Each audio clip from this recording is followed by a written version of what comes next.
Well, it's time now to talk about a new movie, and if I told you that it was a black political romantic fantasy comedy, or even worse, a serial comic Orwellian look into the future, you'd probably say, no thanks, I'm going to stay at home and put my loft ladder in. And you'd probably be right, actually, because the film Brazil defies description. It's basically the story of somebody who goes along with the system until he falls in love, then the system works against him. Here, Jonathan Pryce is thrown into a romantic affair. Actually, there's someone I want to meet. Oh, I know. I know. Here we are. I'm going to leave you two lovebirds in peace. Hello, Shirley. Oh. Come on. Do you want a drink?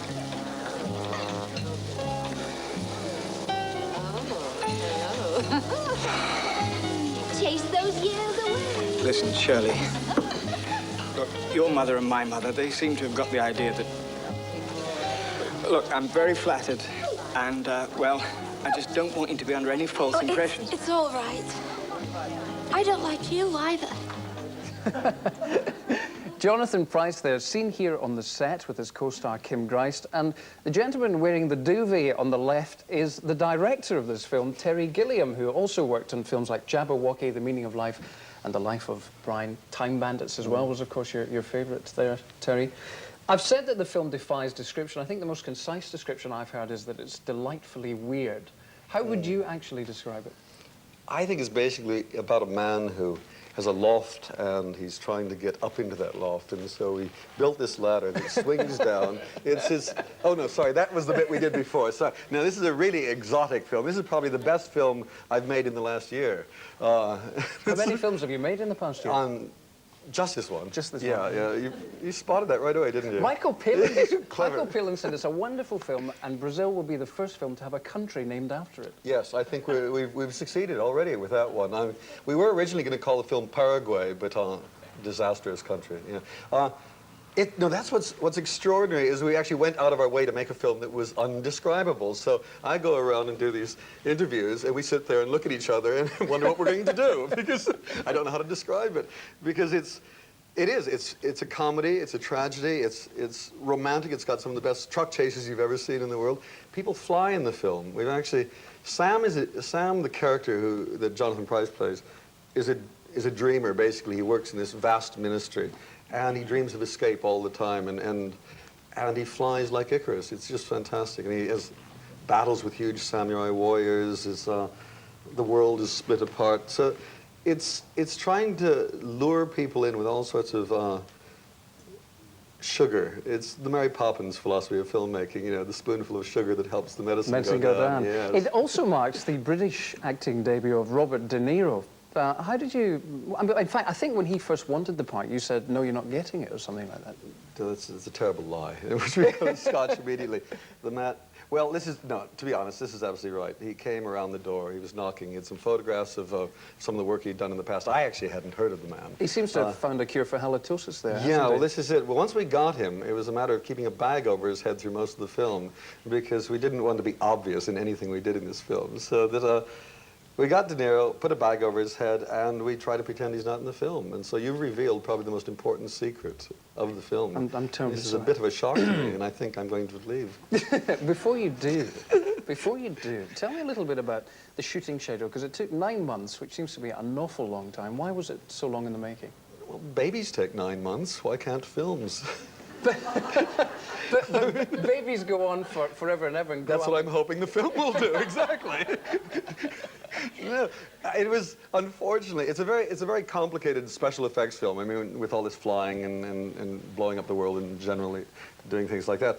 And unfortunately, the special effects unit didn't work concurrent with the main film, and so we had to do them all afterwards. And our planning went right out the window, because it was all planned to be done in the studio during the winter months when it was cold and miserable. And because we ran so long, we ended up working in the middle of the hottest summer months that England's had in ages, doing these impossible effects which involved lots of lights and heat, and people were dropping like flies. We have a couple of pictures of the special effects that appear in the movie, and this one appears at the top of a tower block. And in the film, it looks a lot bigger than it actually is there, doesn't it?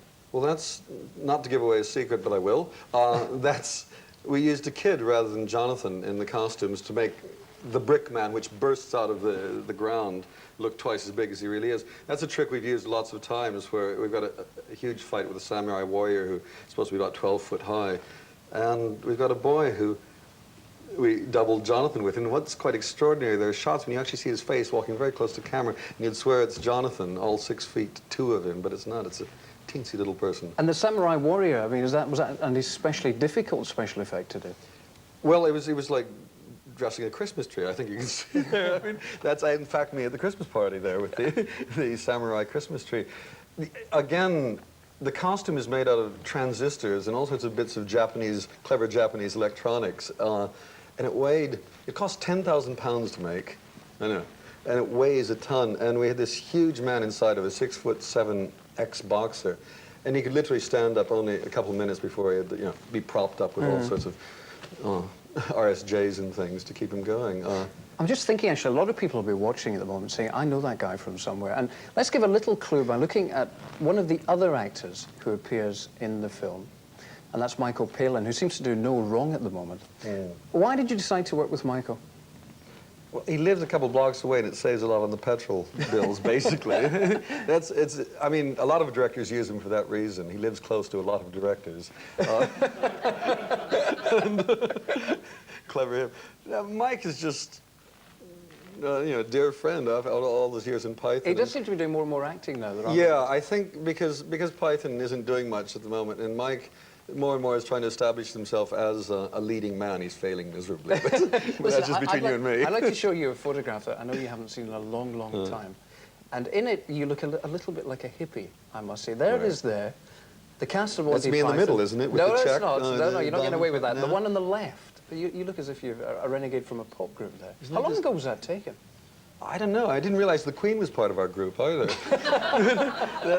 I think that was the first series of Python, which would have been 69. I mean, that's a long time ago. The strange thing is that it hasn't been shown on television for so long in England, and yet in the States it's shown every week. It's shown nightly in some cities. So we're alive and well there. We're ancient history in Britain. So just as we come towards the end of our chat, tell me about the future then. You've done Brazil, which I know is something that you've had in your mind for a long time. What's the next project then? Well, I'm working on the tales of Baron Munchausen, who was an 18th century adventurer. He was actually a fantastic liar, was what he was basically, and he told fantastic tales of going to the moon. There's one incident where he's in a battle, and to reconnoiter the enemy positions, he gets on top of a cannon, fires a cannonball, jumps on the cannonball, and rides it towards the enemy positions. Halfway there, as he's just spotting their gun positions, he realizes there's no way back. He's going to end up in their positions, and luckily... you need to be brief, come on. An enemy cannonball is fired at him, he sees it coming towards him, he jumps on it, and he gets back to his position, and that is the end of the film there, which was conceived on my way to Britain. Oh, wonderful. On your way to Birmingham, you meant? You're in Britain. Jesus! Oh, what an ending! Oh, no! Now you know why the film defies description. Oh, Ladies and gentlemen, embarrassing! Gilliam. Oh.